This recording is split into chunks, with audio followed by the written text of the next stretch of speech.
afternoon. I'm Shawnee Au, and this is One News Now. The government has eased quarantine rules for fully vaccinated inbound travelers. Let's get the latest on that from Jen Calimon, who joins us live from Malabon City. Hi, Jen. What changes were made exactly? Yes, Sean, the government has issued a new quarantine protocols for fully vaccinated individuals entering the country. So starting July 1, that's tomorrow, all fully vaccinated individuals and those vaccinated in green countries who will enter our country shall undergo a 7-day facility-based quarantine. This is shorter compared to the previous protocol of 10-day quarantine. So under the new resolution, those fully vaccinated individuals shall undergo PCR test on the 5th day. Sean?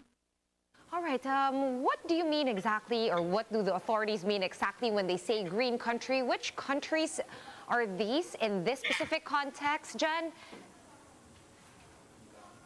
Yes, Sean. Green countries are the countries which have low risks of COVID-19 based on disease incidence rate of the health department. We are also awaiting for the list of the countries included in the so-called green country, but the government has yet to release that list. Sean?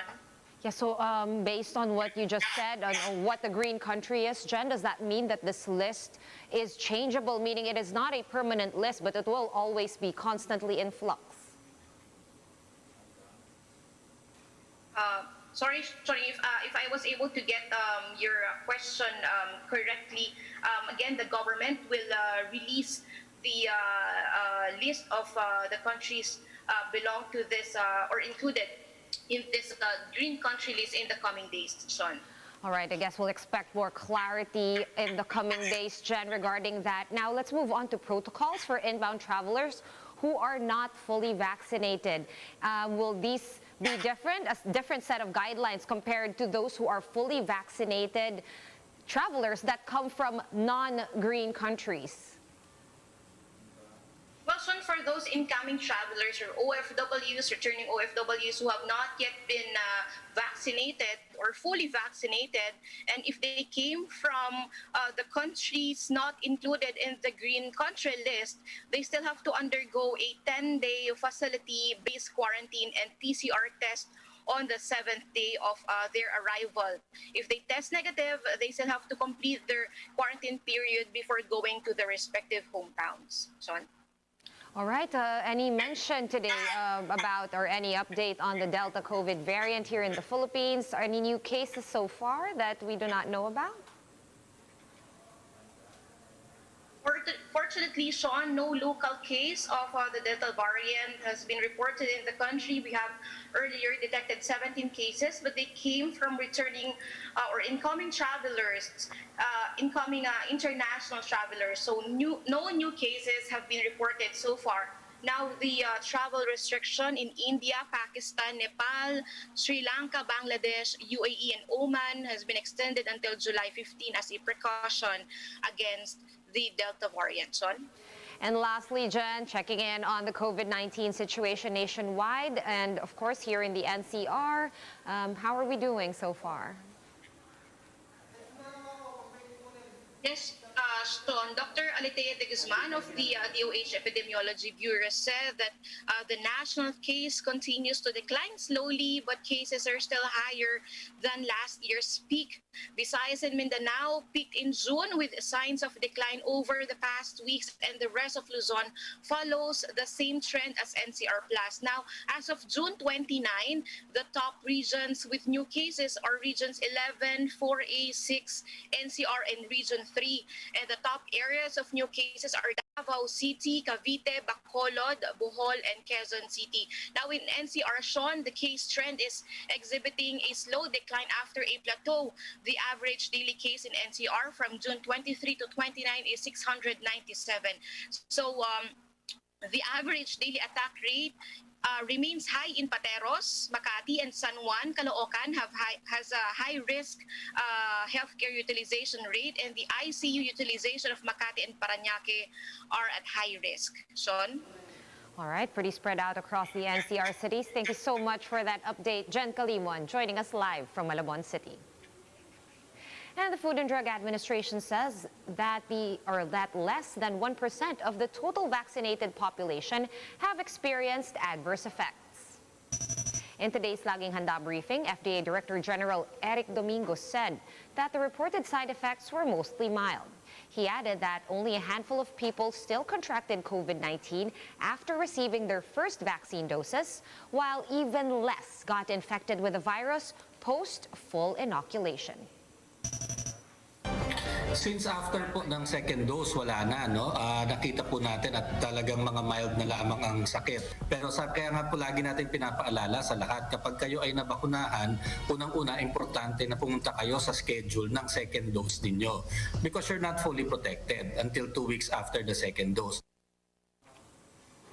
And the Science and Technology Department expects the analyses for Lagundi as COVID-19 treatment to be completed today. Secretary Fortunato de la Peña said that patients who were given Lagundi experienced fewer COVID symptoms. De la Peña also reported that participants in the DOST study did not experience serious adverse effects. The DOST official said that experts are now analyzing the effects of Lagundi to viral load. He emphasized, though, that such treatments are not substitutes for COVID-19 vaccines. Unang-una, yung mga naglagundi, madaling nagbalik yung kanilang pang-amoy. Kasi pangalawa, yung po mga sintomas ng mga nag-take ng lagundi ay mas unang nawala yung mga sintomas. Pero ang kanilang kabuuang finding, pare-pareho silang umabot ng between 7 to 8 days bago makarecover. At wala naman po naging adverse effect. And in politics, the conflict within the ruling PDP Laban party continues to widen as members take sides between President Duterte and party president Senator Manny Pacquiao. Mean Los Baños reports to us live from Mandaluyong for the details. Mean, how are members of PDP Laban reacting to this word war between President Duterte and Pacquiao, and have they really taken sides? Hi, Sean. Good afternoon. PDP Laban Executive Vice Chairman Senator Coco Pimentel defended party President Senator Manny Pacquiao, saying there is indeed corruption in the Duterte administration. In a statement, Senator Pimentel noted that many Filipinos have been texting to report corruption in some government agencies. He added that no less than President Duterte himself has acknowledged this, and it's pointless to debate on the level of corruption at this point. Pacquiao on Wednesday accepted President Duterte's challenge to name corrupt government agencies under the Duterte administration. Despite this, the party's Deputy Secretary General Melvin Matibag is confident that the conflict between the two will not lead to factions within the party. In an interview with the chiefs, Matibag said that the ruling party remains solid in supporting President Duterte. As for Pacquiao, Matibag added that this was not the first time the senator seemed to have sided with the opposition.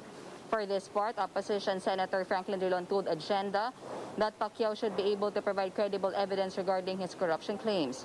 But if Pacquiao fails to do so, Drilon said it might be time for him to kiss his presidential ambitions goodbye.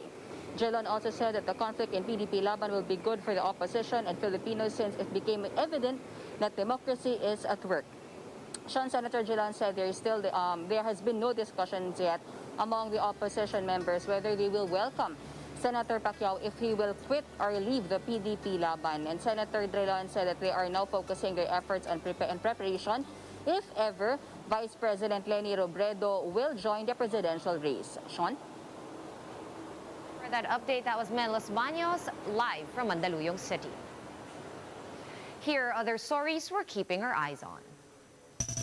Some Makatizens that are up for revaccination tomorrow have to wait a little longer for their second doses as the A4 inoculation in the city has been suspended.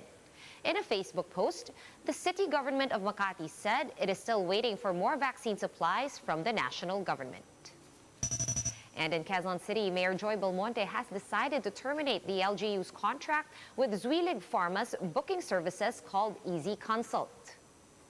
Mayor Belmonte said that the system crashed again when they opened up new vaccination slots, causing another delay in their inoculation program. The QC mayor noted that all ongoing bookings are still valid and that those who want to register may go to the LGU-assisted VaxEasy portal instead. And Valenzuela City Mayor Rex Gatchalian has suspended the business permit of Next Green, which now has 15 days to comply with labor laws. Aside from paying one of its workers in coins, the city also found that the factory did not issue the correct amount based on rendered work hours. During a meeting with Gatchalian, Next Green said that the coins worth over 1,000 pesos were handed out to worker Russell Manyosa by mistake. For more updates, visit News 5, The Philippine Star, and Business World online. Visit our website, onenews.ph, for more in-depth analysis. You can also catch One News on the Signal Play app. Register for a free account at www.signalplay.com and stream One News live anytime, anywhere. Mask on, wash hands, and stay safe, Philippines. I'm Sean Yao. We are One News.